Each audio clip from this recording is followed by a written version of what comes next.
I've been using this Panda Pack 2.0 from Pioneer Carry, which was recently updated. So in this video, I'll cover the good, the bad, who it's for, and if Pioneer actually listened to their customers for this new version. I reviewed the version 1 last year, so I'll start with comparing the differences between the V1 and the V2, and then do a full review for anyone who hasn't used the version 1. Here are the differences that were added or changed, and I ranked them as upgrade, downgrade, or neutral based on my experience. The changes were pretty minor and arguably not noticeable between the version 1 and 2, just by looking at a picture. And now on this channel, I've reviewed bags for long enough to see new versions of a similar model come out.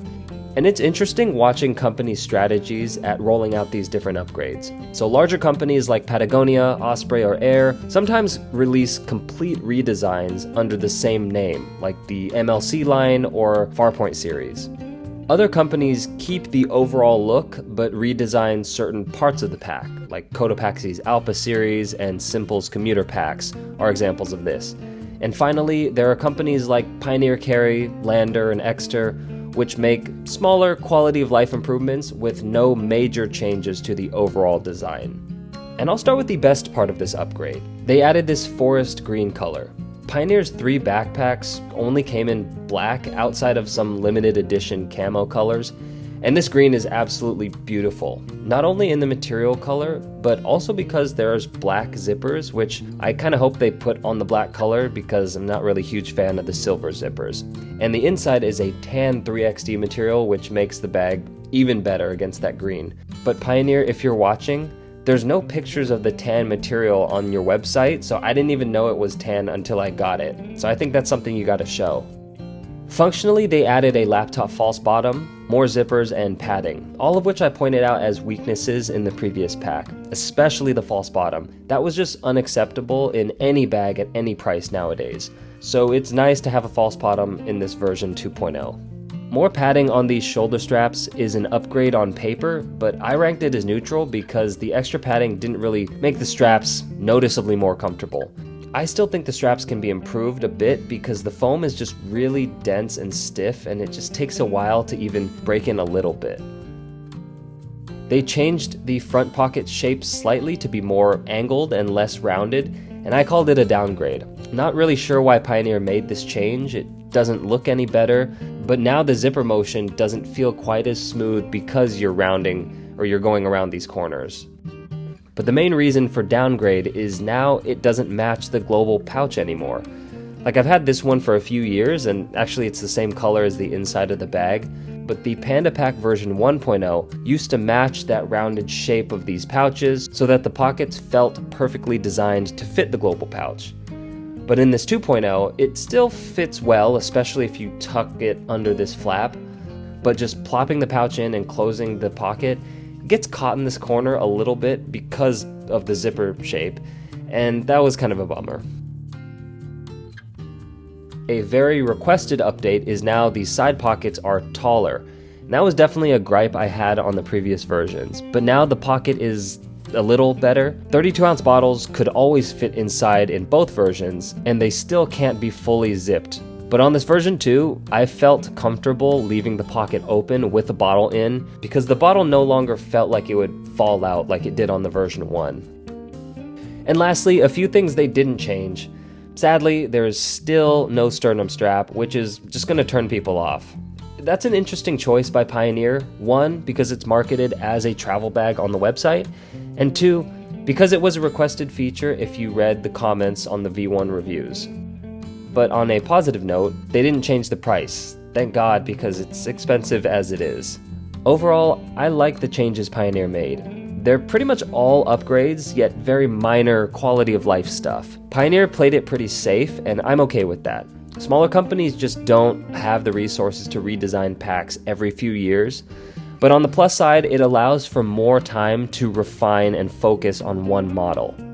Compare that to Patagonia's Mini MLC, for example, which does a complete redesign every couple of years. Like, it's fun and exciting, but with such a drastic change, you'll have just as many people dislike the new model as you have liking it. Okay, and now I'll jump to the bag review itself. I said it in my previous review that the Panda pack is best for business or city travel, and I still think that. And here's some stats.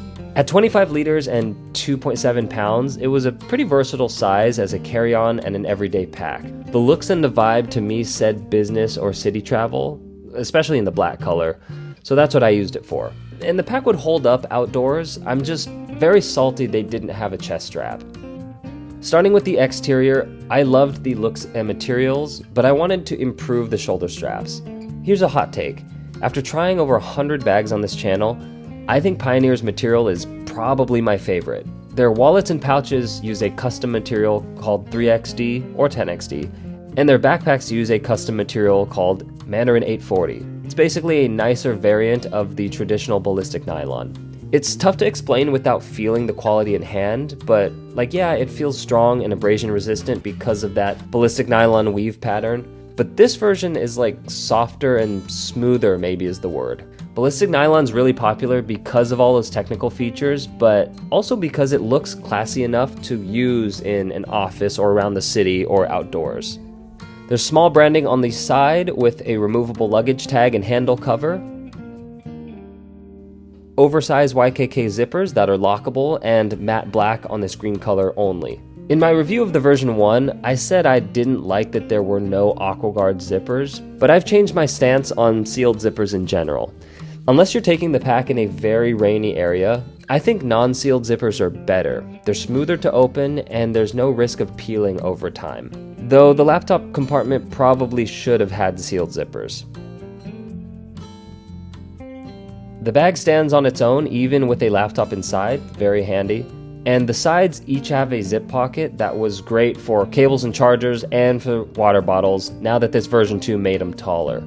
I think very few backpacks even have one full zip closure bottle pocket, but for the Panda pack to have two, that was versatile on days where I didn't need two or even one water bottle, and I could still put stuff in the pockets. Moving to the straps, they're still just very average, and at this price, they should have been better. They're wide enough at the top, and the padding is, I guess, improved, but it's still too stiff in my opinion. Straps are the place a person grabs and interacts with your product. It's where you can literally feel the quality, and so the straps have to be premium on a bag this price. Other than the stiffness that took some getting used to, the straps aren't bad or uncomfortable, they're just fine. The back panel, however, is very nicely padded and comfortable, with some flex in both directions and a vertical luggage pass-through. But same as on the V1, I just wish Pioneer put their 3XD material from the inside on this back panel, just for a little design pop, and they would just have to figure out how to make that material breathable. Also, I think Pioneer should just make a pack entirely out of the 3XD material, but that's another story. Moving to the inside, I love the material and laptop sleeve, and I'd improve nothing really. There are plenty of pockets in this bag, all lined with tan 3XD material. So if the outside Mandarin 840 is like a nicer variant of ballistic nylon, I'd describe this 3XD as a nicer, less crinkly version of X-Pack. And the tan inside against that forest green outside hits different. It's nice. The pockets are sized to fit their global pouches like I mentioned, but also large enough to fit headphones, notebooks, cables, pretty much anything. And there's a larger one at the bottom with a removable key strap. The main compartment opens full clamshell, which is probably why Pioneer calls it a travel bag. There's more mesh pockets on this panel, and half a sleeve here, and access to about 20 liters of space. I packed between 2 to 4 days of clothes inside this main area, though honestly, I'm not a minimal enough packer to just travel with this backpack on a trip. And lastly is the laptop sleeve, which had the same strengths as the V1, but fixed the big weakness by adding a false bottom. The good is that it fits 17-inch laptops. I think backpacks this size rarely fit beyond a 16-inch MacBook, so it's nice to see a smaller pack fit larger laptops. I think there are 40-liter travel bags that don't even fit 17-inch laptops. And while I didn't care for the stiff padding on the shoulder straps, using that same padding in this laptop sleeve was actually a great move because of how protective it felt. Like here, you kind of want that stiff padding. And there's about an inch of padding on this whole section combined. And with the version 2.0 adding a false bottom, a heavy 17-inch laptop finally had some protection against drops. But one thing I would improve, I want to see that tan 3XD material in here too. There's no reason to leave it out. Okay, so final thoughts, and who is this Panda Backpack 2.0 for? It's still a killer travel bag for business or everyday use because of the improvements to the side pockets and the laptop sleeve that were weaknesses on the version 1. This new forest green color is phenomenal, but for the most part, the version 2.0's updates were minor and safe. So if you loved or hated the version 1, this version 2 probably won't change your mind. Pioneer's custom material is GOAT status, and the organization was excellent, both in terms of small item storage and large clamshell opening for packing. But Pioneer, please improve the shoulder straps in the version 3.0 and add a chest strap for the love of... Anyways, comment below if you want a response, let's talk, and subscribe for new videos on Sundays. Thanks!